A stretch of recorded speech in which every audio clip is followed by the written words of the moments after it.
Now, does that give way for Yes, and move forward to center. Let's make sure that we've got seats for everybody. Eric and boys, look around. Beautiful. Beautiful.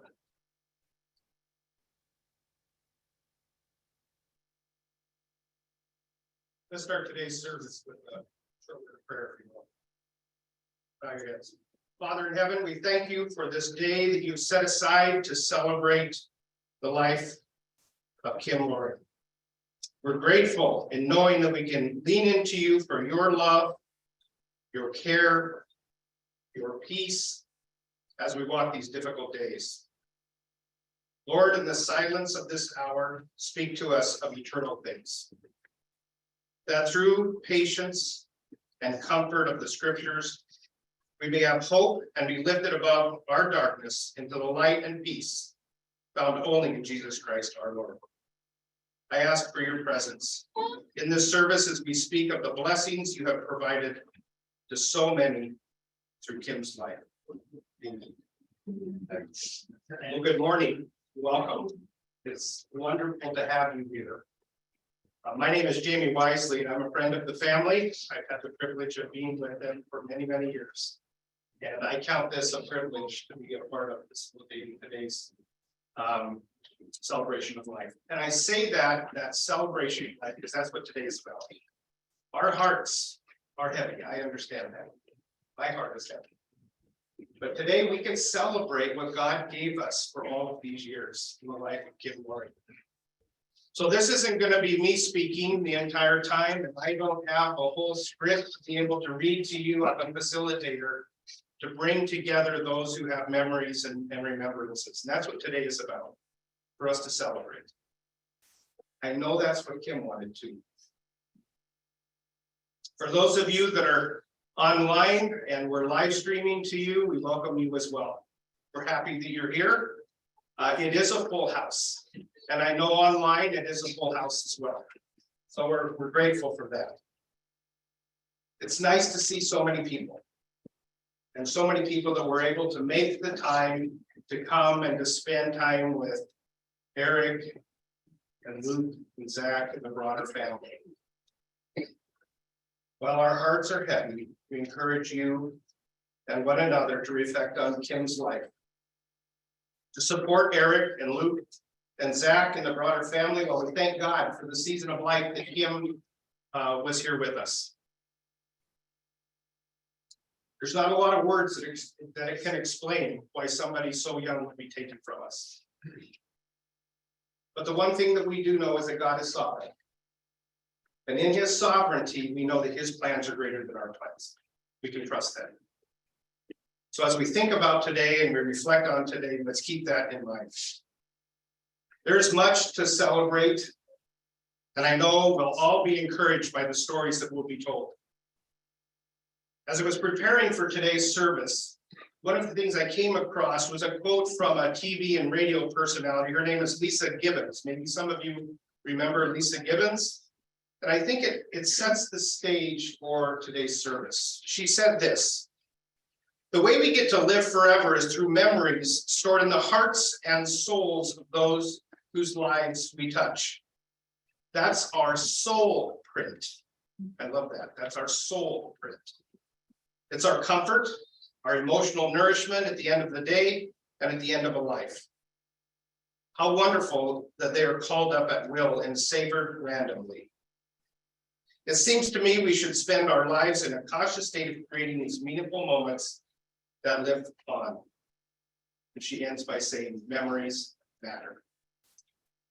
A unique aspect of today's service is that although that there have been many inputs that Eric and the boys have provided, today's service was really designed by Kim. Those of you that know Kim well, that's not a surprise. But it's not just how the structure of this was set up, but it was the songs that are going to be presented.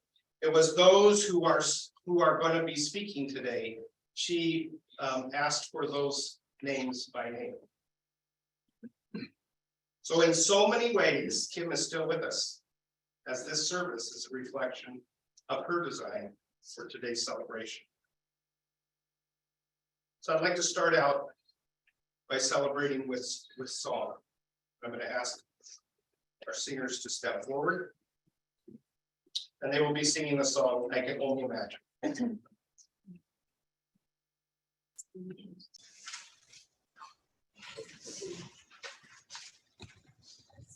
You know, when Kim selected that song, I think that there was more than just a reflection on her going from here to eternity, but maybe there was a message for us too.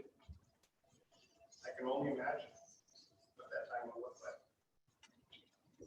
At this time, I would like to invite Zach Loring and Piper Deal to the front.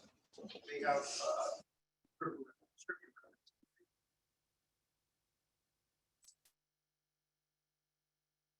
Hey everybody, for those of you who don't know me, my name's Zach. I'm a kid's oldest son. And before I start, I just want to thank everyone who has for doing here. I know my mom would be just so thrilled with this many people here and I can celebrate her life. So I just want to thank you guys for that. So I have a reading from Psalms 23. Bear with me, my eyesight's pretty bad, but it's something fire. Right. The Lord is my shepherd, I shall not be in want. He makes me lie down in green pastures. He leads me beside quiet waters, and restores my soul. He guides me in paths of righteousness for his name's sake, even though I walk through the valley of the shadow of death. I will fear no evil, for you are with me. Your rod and your staff, they comfort me. You prepare a table before me in the presence of my enemies. You anoint my head with oil, the cup overflows. Surely goodness and love will follow me all the days of my life, and I will dwell in the house of the living bricks.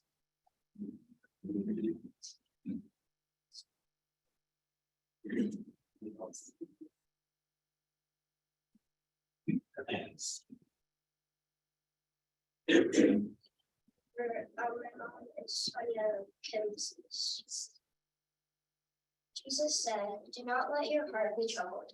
Trust in God. Trust also in me.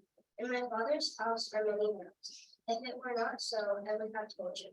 I am going there to prepare a place for you. And if I go and prepare a place for you, I will come back and take you to be with me, that you also may be where I am.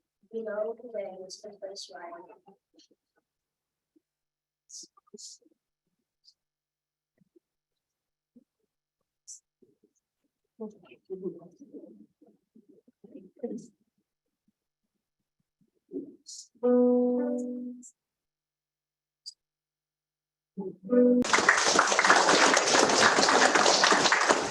Wow, those are powerful words. Ladies, thank you for that.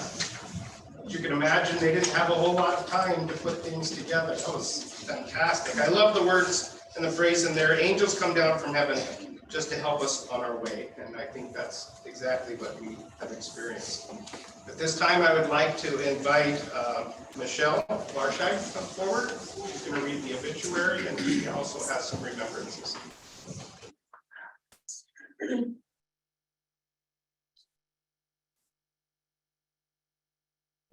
Thank you, Michelle. That was beautiful. One of Kim's favorite songs.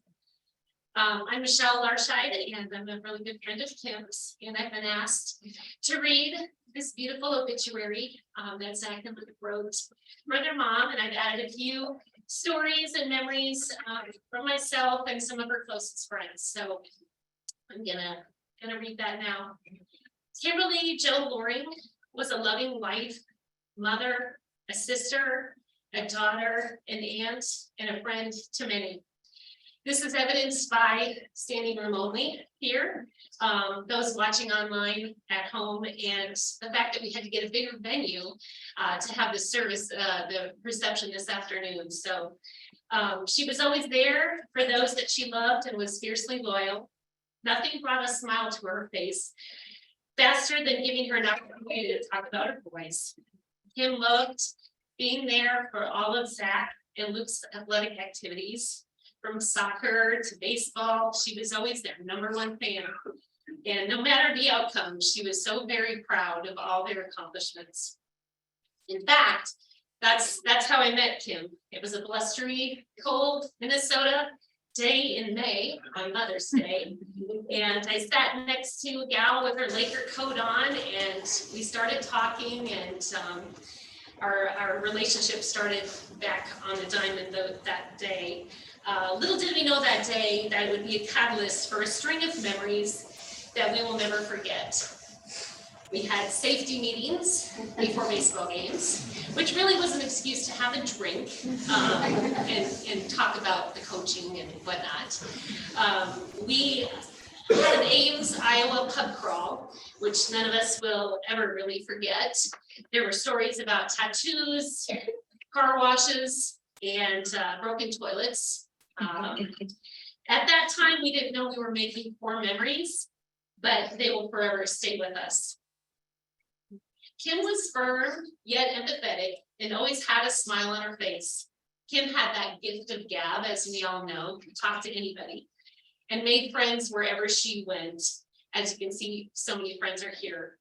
She loved the color yellow, and I love to see everybody have it on today. However, if Kim was here, I would have probably got after her for making us wear yellow in the middle of winter, you know, with our pale skin. We did. And she also loved sunflowers, so the Kansas sunflowers. And her laugh was infectious, and I don't think any of us will soon forget her laugh. And I loved Kim because she would always laugh at my jokes, even if they weren't funny. She just would belly laugh, and at my attempt at humor and punch, she would always laugh. And she was always up for anything. That's what I loved about Kim.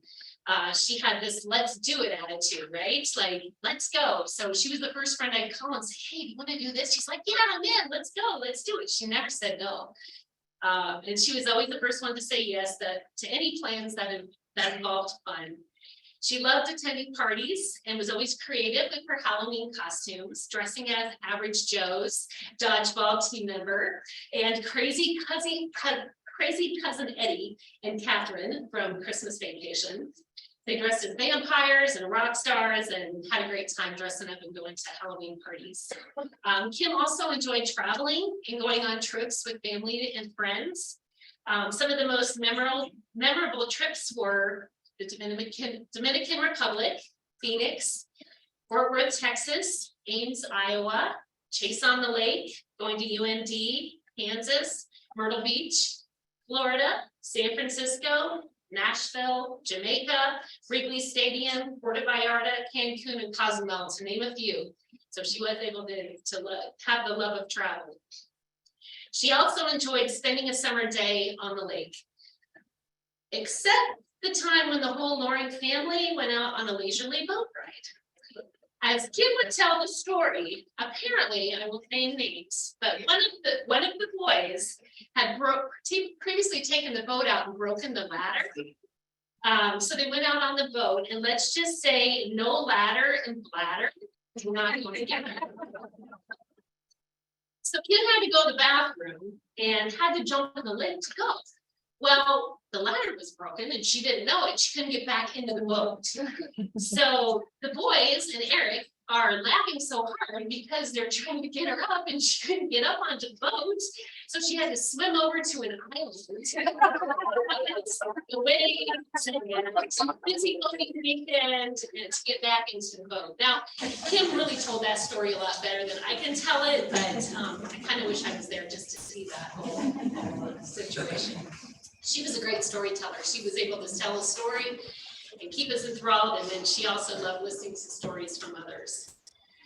Kim loved music and going to country concerts. She saw some of the best acts like Chris Stapleton, Luke Bryan, Kenny Chesney, Carrie Underwood, Keith Urban, Little Big Town, Tim McGraw, and her favorite was a Christmas present from Eric that was tickets to Garth Brooks.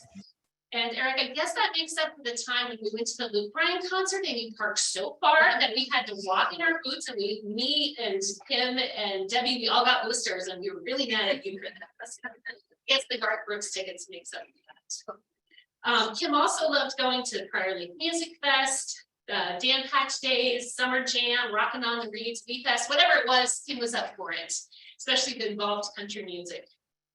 She also enjoyed going with friends to the Gophers, the Kansas State games, Iowa State, Chicago Cubs, the Kansas City Chiefs games. She enjoyed doing that. She was happiest actually sitting on a warm bench with a cold drink in her hand. And maybe or maybe not that moonshine, maybe it was Fireball mixed with Dr. Pepper, who knows. But she was also a beloved dog mom, and I hope she is reunited with Jessie right now. She also, a cardinal, had a special meaning to her, as it was how she connected with her mom, who had passed away, and perhaps Kim thought she could come back as a cardinal and live through them. And on one of my last visits with Kim, we were talking about how much we were going to miss each other, and I had a great idea. I said, since your house is sort of haunted and my house is haunted, it's okay if you come back and haunt me. So I gave her the permission to haunt me, and so we were trying to think about ways she could haunt me, and then I would know it was her. But in hindsight, I should have just said, come back as a cardinal, because I'm in North Carolina, and I just found out that the cardinal is the state bird of North Carolina. So I'm gonna see her all the time. So pretty cool. Kim lit up any room she entered and impacted many people. She had so many groups of friends she loved throughout her life. She had her high school friends, college friends, her baseball friends, her football mom friends, neighbor friends, Eat, Pray, Love friends, her work friends. The list goes on and on. She was a joyful soul, with a personality to match, and she filled her home with warmth and kindness, which was essential to her. When planning this celebration of life, the family wanted the celebration to be full of vibrancy, color, and her favorite music as a tribute to the life that Kim led. And I think we're doing a good job of that today. Kim was born in Great Bend, Kansas, to Larry and Joan Bink on June 1st, 1971. After graduating from Seaman High School in 1989 in Topeka, Kansas, she attended Washburn University, pursuing a career. Starting off at Menninger Video Productions, then at BNF Railway Company as a dispatcher, Kim later owned and operated the Laker store in Prior Lake for several years before taking a sales operation role with LeGrand, where she got to work with her friends Amy and Kim. In 1993, she met Eric Loring on a blind date, and they were engaged in 1994. I didn't know that, so I need to hear more about that. Yeah, true story, good story of that. They were married in 1995. Together, they had two boys, Zach in 1998 and Luke in 2001. Kim and Eric dreamed of all the places they would travel and experience, and they would share it together as a family. Kim loved her family and boys more than anything. Kim is loved and missed by her husband, Eric, their son, Zach Loring, Amanda Arnsdorf, and Luke Loring, sisters Marilyn Fairchild, Jane Rice, Brenda Wilson, sister-in-law Norma Bink, and many nieces and nephews and other relatives and devoted friends. Kim is preceded in death by her parents, Larry and Joan Bink, brother Richard Bink, and her brother-in-laws, Ron Fairchild, George Rice, and Greg Wilson. To all of Kim's friends, you have shown kindness in multitudes through your words, your actions, and your presence. Thank you for the love and support throughout Kim's journey. The family is forever grateful to each and every one of you. I loved how Kim kept her sense of humor right up until the end. She would let us come over, and I was always a party planner, so I'd bring her a headband at 4th of July with firecrackers on it, or a Halloween wear Halloween masks on Halloween. And in her final days, our friend Tina was visiting, and she didn't think that he was awake, so she took a business call and mentioned to her colleague that employee didn't return her call because her phone was dead. And Kim out of nowhere pipes up, "Yeah, right, sure it was." She was still there. She was catching up. So I wish Kim were here today to see the outpouring of love and support from her family and friends. It's like one great big reunion. Kim, you're the reason we've gathered together, and in the words of country artist Cole Swindell, you should be here, standing with your arm around me here, cutting up, cracking a cold beer and saying cheers. This is one of those moments that's got your name written all over it. And you know, if I had just one wish, it would be that you didn't have to miss this. You should be here.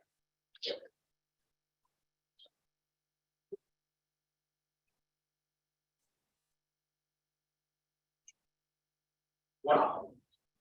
Thank you, Michelle. Thank you. We are going to continue this time of remembrance, and so I'm pleased to ask Kim's family and friend, Marilyn and me. You're going to share a little bit of your thoughts. Thank you, Marilyn. I can't say that I'm gonna be a sugar, so I will read this. I am Marilyn Fairchild, Kim's older sister.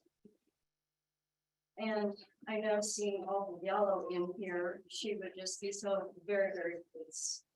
And there is a new angel among us. In June of 1971, Kimberly Jo was born a few days prior to my turning 16. She was a bundle of joy to her 4 older siblings, Marilyn, Jane, Bridge, Brenda. Her love for Dairy Queen came in the early years because teaching her her ABCs, her numbers, her reading.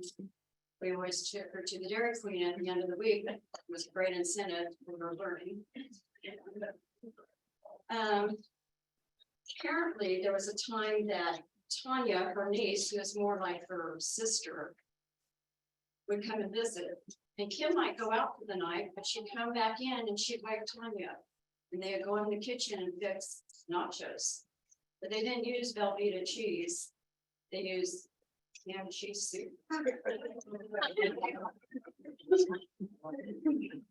Jane, her sister, is the baker of the family. Every Wednesday, without fail, Kim was like 3 or 4 years old, they would bake a chocolate cake.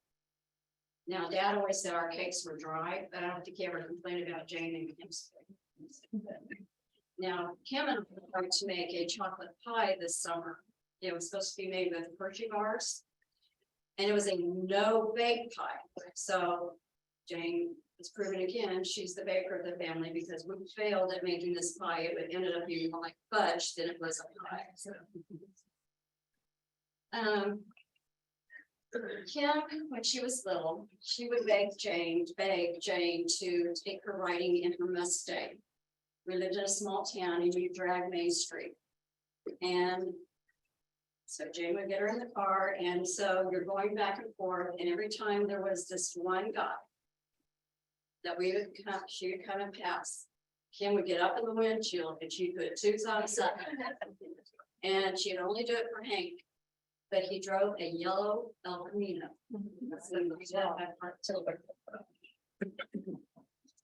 Kim seemed to be a little bit accident prone. Even before the age of 5, she would go over to our neighbor and sit on the swing with Grandpa Tim. What did she do? She has a fall, she needs stitches. Then there was the time that we were visiting friends. She pulls the whole hot pot of coffee on her and burns her arm. Then there was the time that Jane and she returned in the Mustang from somewhere. They both bailed out of the car. Jane's headed to the house, and all of a sudden she hears Kim screaming. And Jane's like, "What is?" And she turns around, she goes back. Kim's fingers are stuck in the trunk of the car. So in those days, you had to have a manual key to turn the thing. So you can imagine the franticness it took for Jane to get in there and get that key unlocked and get her trunks released. But there happened to be the rubber trim around the trunk, so that saved her fingers, and she just had major swelling and bruising. Let's put that. In Kim's teen years, her later teen years, she was living then in Topeka. And Brenda, our sister, was really pleased that Kim had decided to play slow pitch softball. Usually, Kim would be the pitcher, right? But she was pretty good at playing about any position. And this particular day, Kim played third base. And the ball's coming at her fast too hard. The sun's in her eyes. She gets hit square in the face and ends up with a big shrink. So again, another accident story. Now, we all have heard, and you all know, And I must say that Kim was the most talkative of all of her students. I think she used to call Tanya, her niece, at night before the phone plan was, make your call after 9 o'clock. It's cheaper then. And I think between the conversations and the texts and from what Tanya said, they were very long because Kim was very thorough. And they would talk until Tanya's phone died.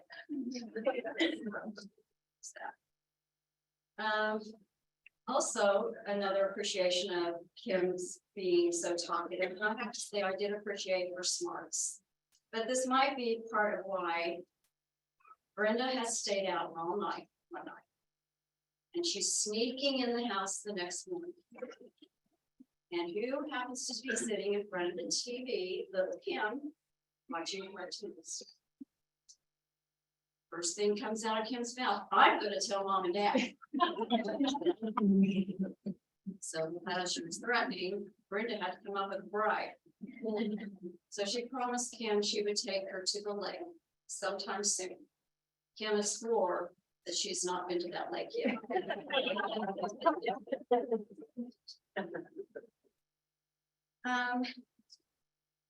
Kim's sisters and families, and I'm going to read the rest of this because it is going to be a little long and I don't want to miss anything, but Kim's sisters and families, along with Eric, Zach, and Luke, have a great appreciation for every one of you, for everything you have done in your own way. It's just been amazing and overwhelming. There were several trips, weekly trips, daily trips to Mayo for radiation treatments that sometimes filled up a good part of the day. And without one of you guys taking her, that daunting trip would have been unbearable. I do have to say, making that trip to Mayo and seeing all the people that were walking, the hundreds of people that were walking within the walls of that building, looking for a ray of hope for either themselves or someone they loved. You had to be somebody with so much compassion to work there, because I never saw any employee there that ever, they went out of their way to please you and take care of you, and never a sour moment at all. It was awesome. So there are angels on earth that do exist. When Kim returned from surgery at Mayo, what an uplifting, colorful driveway full of chalk messages. They decorated every inch. It was beautiful. You guys did great. Many phone calls, texts, hospital and home visits, miles traveled from afar, gift certificates, words of encouragement, comforting gifts, meals brought in, lunches out, pedicures, manicures, flowers sent, boat rides, bingo night, group gatherings of friends, answering the door at Halloween for the trick-or-treaters this last year. Sending holy water.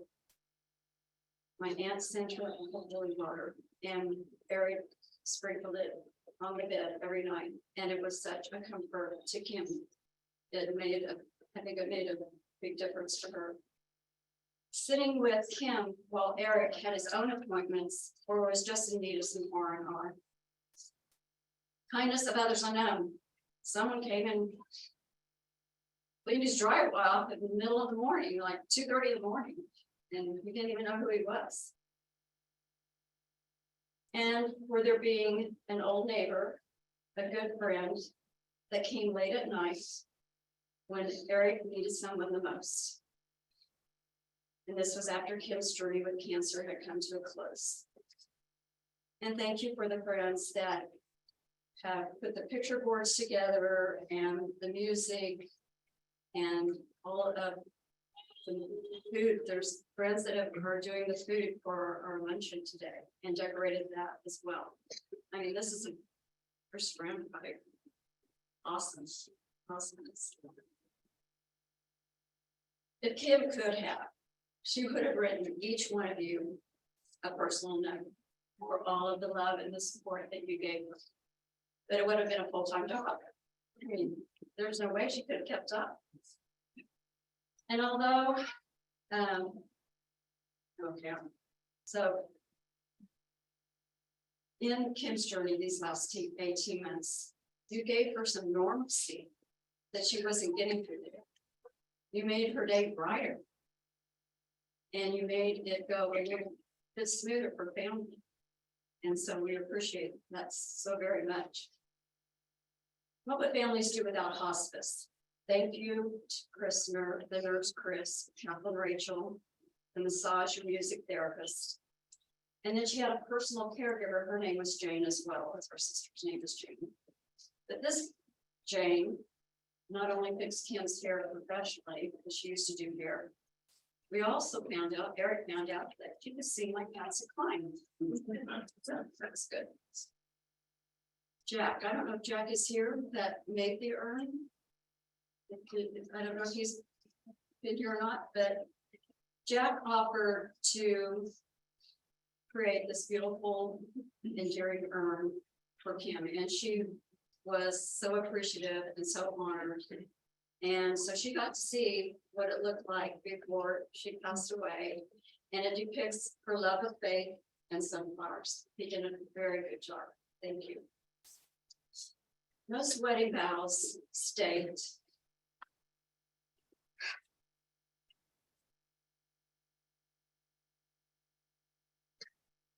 in sickness and in health until death do us part.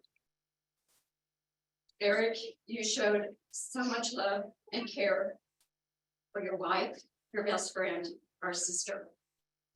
We know it wasn't always easy trying to hold down a job and maintain the additional duties that Kim used to help with in running the household. You both faced challenges that only brought you closer, made you stronger. Kim felt secure and safe with you at her side. She loved you more than you ever thought possible. Here's just one of the many stories that Kim bragged on her husband. Taking her not only for a manicure, not only for a pedicure, but both. Now, I don't think Eric had any clue prior to taking her that to soak off gel nail polish takes a long time. So Eric sat there patiently, and Kim's trying to get Eric interested in the idea of getting a pedicure. But Eric thought maybe he might just like it, so maybe he should. So anyway, in the end, what was even more special about it than Eric's patience is so that the nail tech could complete the polishing and do a good job, because we know Kim is particular about her nails. He held her hand and arms, and he held her foot and legs so the nail tech could finish.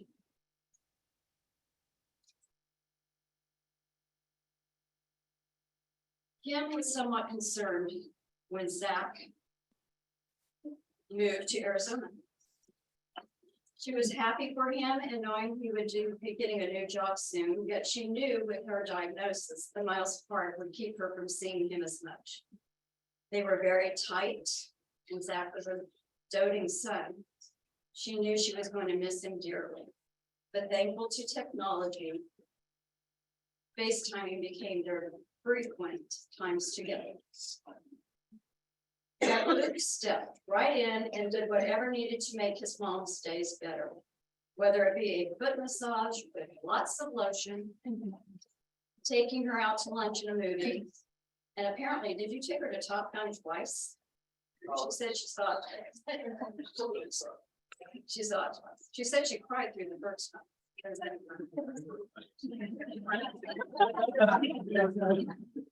He even talked his mom into riding in a golf cart to take part in he and his dad playing a game of golf. Also with a friend, with the help of a friend, Kim's, they took her out to vote in the last election. She loved every moment with her boys. She rolled tough love, but she loved them deeply. She will be the angel at their ear when you least expect it, probably when you're spending the money you're not supposed to be spending. She'll be.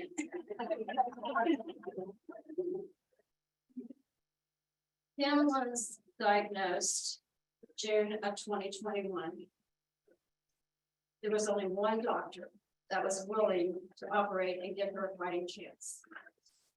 If there would have been one day later, that doctor would have been as country. I think he was a godsend. And I know that without the surgery, they gave her 2 weeks. They give her 50% chance to make the surgery. With surgery and treatment, they gave her 6 to 10 months. We got 18. Now I know you could have told me that you're going to give her 5 to 10, and I'd still be standing here one day feeling the same way I am today. Too young, too soon. So, my dearest sweet sister, I have loved you as your motherly sister. I have loved you for the little girl you once were. I have loved you for the woman you became.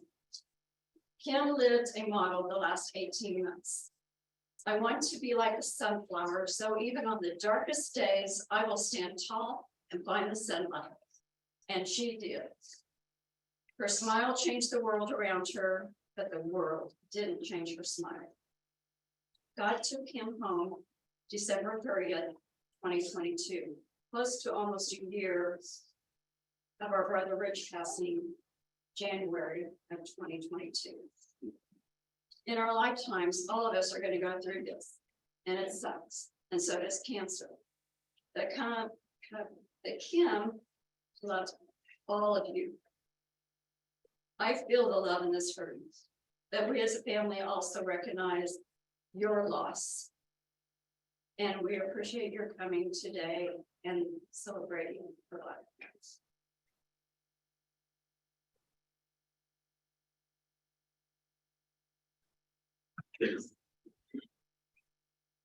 Those of you who don't know me, I'm Link Estes. I grew up with Eric in Scandia. We've been good friends since we were kids. They say good friends like a four-leaf clover, hard to find, lucky to have. And I was lucky enough to have Eric do all the hard work, find Kim, bring her in my life, make it so I could become good friends with her. I wasn't always her favorite though. So I like to think I made it in the top 25. Those looks that Zach and Luke got in their teen years, I got plenty of those. I do remember the time that I knew Kim was going to be a keeper. There's a group of friends of mine that we get together, and the odd man that's not there, he gets a phone call and we harass him about something from high school. And usually in the wee hours of the night or the morning. And on one such a night, after a night on the town, we made such a call, dialed up the phone, long before cell phones, kids, long before cell phones. Dialed up the phone, and the phone answered on the other end. I went straight into my rant of, "You are the worst quarterback in Pike Valley's history." Without hesitation, the voice on the other end said, "Eric, it's for you." So little she know that fueled those phone calls for another 29 years. He did enjoy those phone calls a little more later in life as they got a little earlier. We got older. It was nice. A couple of months back, we got to put her on a phone call like that, and she kind of got to redeem Eric a little bit. You'd have to ask us that story a little later. It's kind of a lengthy one, but it always put a big smile on her face, and she had that big, beautiful smile and personality to go along with that. She put up with a lot of that. You know, we tried to dial it down after the kids came along, but she put up with a lot. I'll just put it that way. She was always a good sport, and, you know, she had a really good personality with that too. So, I met Kim, or I knew Kim really well from her time in Oklahoma. It wasn't very long, but she was a gracious host, and I've heard people talk about her warmth and kindness, and she did nothing but show that to me. I didn't know anybody in Oklahoma either, and I would say most nights she allowed or tolerated me over at her house. Dinner, watching TV, watching sports, going to sporting events, going to our favorite restaurant, Garfield's, for our sandwich. She treated me like family, and she allowed me all the time. She put up a lot too. Those looks, I got a lot of those looks, boys. It probably caused Eric a lot of grief during that time too. So a lot of nights on our couch. So that's when Kim and I's bond really, we established it. We spent a lot of time together, just us three. And they say true friendship. I try to tell my kids that you don't have to see somebody every day. And one of my friends from back home last night touched on this. You don't have to see them every day, and but when you see them, it's like it was yesterday. And I had that with Kim and Eric, and I don't know which time it was, but we were sitting down to eat. There's Kim and I at the dinner table talking, and Eric cooking us dinner, because that's how we like to have it done. And, just deja vu, like it was back in the '90s. It's just us three having dinner again, and it was really nice. And it was nice to have a friend like that you could do that with. But later in lives, it all came about the kids, and Kim was big into sports, and she's very competitive. So it was always really nice to talk to her, or hear about the kids' activities, the sports. She was their #1 fan, very passionate about making sure they succeed in whatever they're doing. And she did a great job. And that's mainly what she wanted to talk about. And I think I even gave her some pointers on how to help some of them coaches over the years. So I'm pretty good at that too. I like having coaches fixed. So,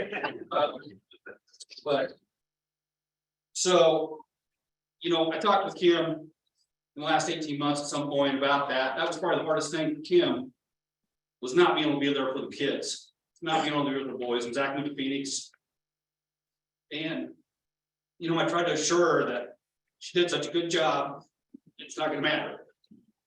I don't think it helped, but she set the boys up for success, and you can see it in them now, how they're doing and what they're doing. So very grateful for that she was able to do that for these boys. I'd also like to, she'd do anything for these boys and Eric, and I'd also like to touch on the Prior Lake community, the outpouring of support that they gave Eric and Kim and the boys. Being 10 hours away, it was always comforting to hear Kim say, such and such has taken me to the doctor, and somebody's over here sitting. Every time I visited, there was food, there was friends over, and it just reflects so much on the Loring family, the friends that they developed over the last 20 plus years here in Minnesota. And it was always really comforting to see that and to have that. And Marilyn touched on that too. So she touched on the driveway. Someone did the driveway, of course. I tried to take credit for that. So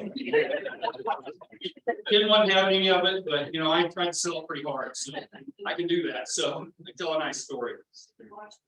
Yeah, I did wash her windows for her. But I'm very grateful for Eric bringing her into my life. I didn't get to see her as often as I'd like, living as far away as I do, but we always built that bond back in the years, like I said, in the '90s. And it was always just like yesterday when I'd see him, and it was so great. Eric took us out on the lake one time here. I don't know if it was last summer or the summer before, but it was just a nice, little hour and a half of us just out there. Like I said, it was like deja vu being back in the '90s again. So I'd also like to commend Eric and the boys for their great job. They're always there, always taking great care of Kim. Always admiring for how he did it and the effort he put into it, because not everybody can do what he did. But to watch it, he did a great job for our friend Kim. I'm going to finish with a simple truth.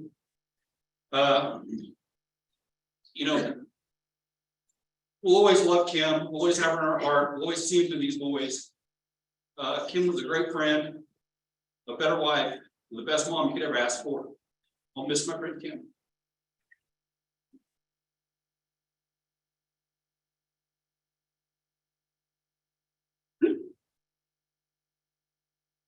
I think we can all see that Kim lived a very impactful life, didn't she? And remembrances provide stories which provide testimonies to one's life. Think about that in your own life. One of the things that Kim had asked in designing or putting together this service is that we would spend some time in the Lord's Prayer. But it wouldn't be just that we would recite the Lord's Prayer, but she asked specifically if you would stand and connect with one another by holding hands as we recite the Lord's Prayer. On the back of your bulletin is the Lord's Prayer. Do you need that? Start us in a moment.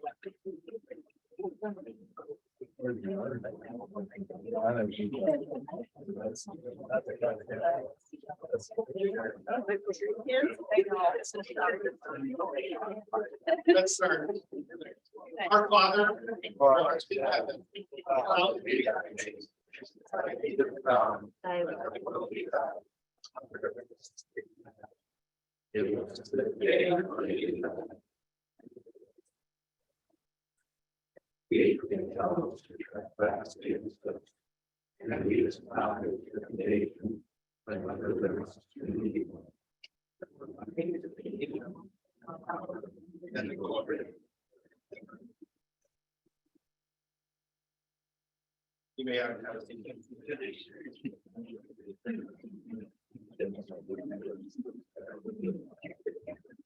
I think you all will agree that today has been a very special day and a blessing for each one of us to participate in this. Being together is very important in the healing process. In a little bit, we'll be having a reception and I'll talk about that. I encourage you to participate in that so that we can continue to heal through the many faces and friendships that we've got here. I know that Eric and the boys would like to thank you for the time that you've set aside, the commitment that you've made to be here, the time you've spent with Kim, and all of the love and support that you shared with the family over the last many, many months. She may be physically gone, but she will live forever in our hearts. I'd like to close in a closing prayer. Lord, I want to thank you for being with us this afternoon. Through your peace, we can be comforted in times of loss. Continue to reveal your tender love and grace in our lives. May we find truth, faith, comfort, and confidence in all you do to come. Thank you for giving us your servant, Kim. You have blessed many through the kindness and care. It's in your name, O Lord, our God and Savior, we pray. Amen. So immediately after we're done here, there is going to be a reception. It is at the Spring Lake Township Hall. Spring Lake Township Hall. If you need any information regarding the address to that, you can get that from the front desk that's out in front, or you can catch me afterwards. This has been a real privilege to spend time with you. Thank you for being here. In my closing benediction, I would say, may the Lord of peace himself give you peace, always and in every way. I'm going to ask our friends from Ballard-Sunder.